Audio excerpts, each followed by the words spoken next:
అందరికీ హాయ్ అండి. Welcome back to Karuna JKS cooking and vlogs. ఈరోజు మన రెసిపీ వచ్చేసి అరటికాయ మెంతికూర అండి.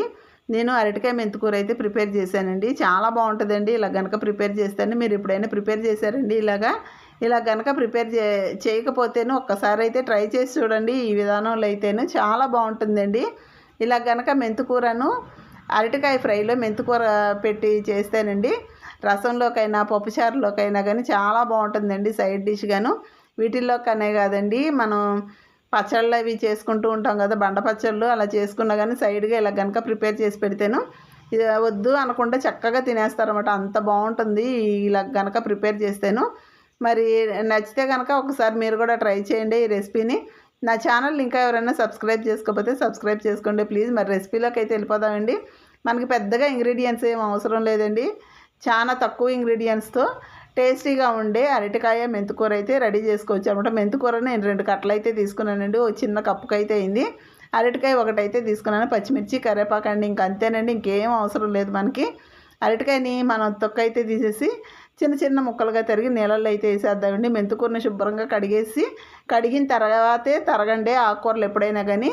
చూసారు కదా, ఇలా నీళ్ళల్లో అయితే వేసానండి. అరటికాయని కట్ చేసుకొని ఇందులో మనం కొద్దిగా పసుపును కొద్దిగా సాల్ట్ అనేది యాడ్ చేయండి. వేయటన ముక్క అన్నది నల్లబడదండి. ఇవి 2 కాకుండా మీ దగ్గర బియ్యం కడుగు నీళ్ళు ఉంటేను వాటిలో వేసినా కానీ ముక్కలు నల్లబడవండి. ఇప్పుడు పోపు అయితే పెట్టేసుకుందామండి.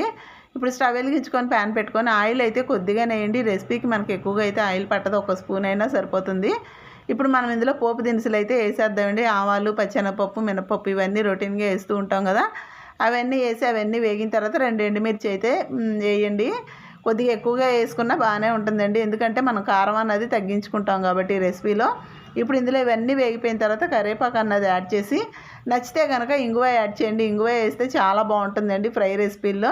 నేనైతే కంపల్సరీగా ఇంగువని అయితే వాడతాను, హెల్త్కి కూడా మంచిది కదా. ఇప్పుడు మనం శుభ్రంగా కడిగి పక్కన పెట్టాం కదండి ఈ మెంతికూర అన్నది. ఈ టైంలో వేసేద్దామండి. పోపు వేగిన తర్వాత లో ఫ్లేమ్లో పెట్టేసేసి వేయించుకుందామండి. ఈ మెంతికూర పచ్చివాసన అంతా పోయి చక్కగా వేగి మన చేతితో ఇలా గనక నలిపితేనే పొడి పొడిగా అయిపోవాలన్నమాట. బాగా వేగిందంటే మనకి గుర్తుగా ఒక మంచి ఫ్లేవర్ అన్నది రిలీజ్ అవుతూ ఉంటుందండి మెంతికూరలో నుండి. ఆ టైంలో మనం పచ్చిమిర్చి అన్నది అయితే యాడ్ చేద్దామండి. నేను పచ్చిమిర్చి కూడా కొంచెం ఎక్కువగానే వేసుకున్నానండి ఈ రెసిపీకి. పచ్చిమిర్చి ఎక్కువగా వేసుకుంటే చాలా బాగుంటుందండి. ఇప్పుడు ఇందులో పసుపు అయితే వేసేసి మరి కాసేపు అయితే వేయించుకుందామండి. పసుపు ఈ టైంలో యాడ్ చేయటాన కర్రీకి మంచి కలర్ ఫ్లేవర్ అన్నది వస్తుంది కదా. ఇప్పుడు ఇవన్నీ వేగిపోయినాయి కదండి. ఈ టైంలో మనం అరటికాయలు కట్ చేసి పక్కన పెట్టాం కదండి, ఆ అరటికాయ ముక్కలు అయితే ఇందులో వేసేసేద్దామండి.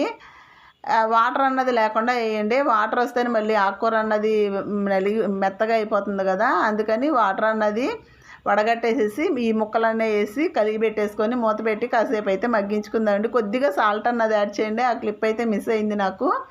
ఇప్పుడు మూత పెట్టేసి మగ్గించుకుందామండి. ఒక 5 నిమిషాలు కదపకుండా అలాగే లో ఫ్లేమ్లో ఉంచేస్తే ఆవిరికి చక్కగా అరటికాయలు అయితే మగ్గిపోతాయండి. అరటికాయలు తొందరగా మగ్గిపోతాయి కదండి, తెలిసిందే కదా అందరికీను. చూసారు కదా, అరటికాయలు అయితే చక్కగా మగ్గిపోయినాయి. ఈ టైంలో మనం కొద్దిగా కారం అయితే యాడ్ చేద్దామండి. కారం మీకు నచ్చితే వేయండి, లేదంటే స్కిప్ చేసేసేయచ్చు. పచ్చిమిరకాయలు అవన్నీ వేసాం కాబట్టి కొద్దిగా అంటే కొద్దిగానే వేయండి. కారం ఎక్కువగా వద్దు, మళ్ళీ ఘాట్ అన్నది ఎక్కువ అవుతుంది. మెంతికూర కూడా ఎక్కువగా యాడ్ చేయొద్దండి, మరీ ఎక్కువగా వేసుకుంటేనే చేదు అన్నది వచ్చింది. ఇప్పుడు చక్కగా కలిగి పెట్టేసుకొని మరి కాసేపు అయితే మగ్గించుకుందామండి. మూత పెట్టేసి మగ్గించుకుందామండి. ఒక 2 నిమిషాలు అయితే లో ఫ్లేమ్లో మగ్గించేస్తాను. కారం పచ్చివాసన అంతా పోయి చక్కగా ముక్కలకి కారం, ఉప్పు ఇవన్నీ చక్కగా పడతాయి కదండి. ఈ టైంలో మనం కొద్దిగా కొత్తిమీర అన్నది యాడ్ చేసుకొని నచ్చితే కొత్తిమీర వేయండి, లేదంటే స్కిప్ చేసేయండి. కొత్తిమీర అన్నది యాడ్ చేసేసి కలిగి పెట్టేసుకొని స్టవ్ ఆపేసేయటమేనండి. ఇంకంతేనండి, చాలా సింపుల్గా ప్రిపేర్ చేసుకునే అరటికాయ మెంతికూర ఫ్రై అయితే రెడీ అయిపోయిందండి. చూసారు కదా ఎంత సింపుల్గా అయితే ప్రిపేర్ చేసేసుకోవచ్చు. మరి నచ్చిందా అండి? నచ్చితే కనుక మీరు కూడా ఒకసారి ట్రై చేయండి. ట్రై చేసి నాకు ఎలా వచ్చిందో నాకు చిన్న కామెంట్ పెట్టండి. నా ఛానల్ని ఇంకా ఎవరైనా సబ్స్క్రైబ్ చేసుకోకపోతేను సబ్స్క్రైబ్ చేసుకోండి ప్లీజ్. లైక్ చేయండి, షేర్ చేయండి, ప్లీజ్ సపోర్ట్ చేయండి. కామెంట్ అయితే పెడుతున్నారు కానీ లైక్ అయితే ఇవ్వట్లేదండి, మర్చిపోతున్నారో ఏమో కానీ. ప్లీజ్ ఫస్ట్ లైక్ ఇచ్చేసి కామెంట్ అయితే పెట్టండి ప్లీజ్. Thanks for watching.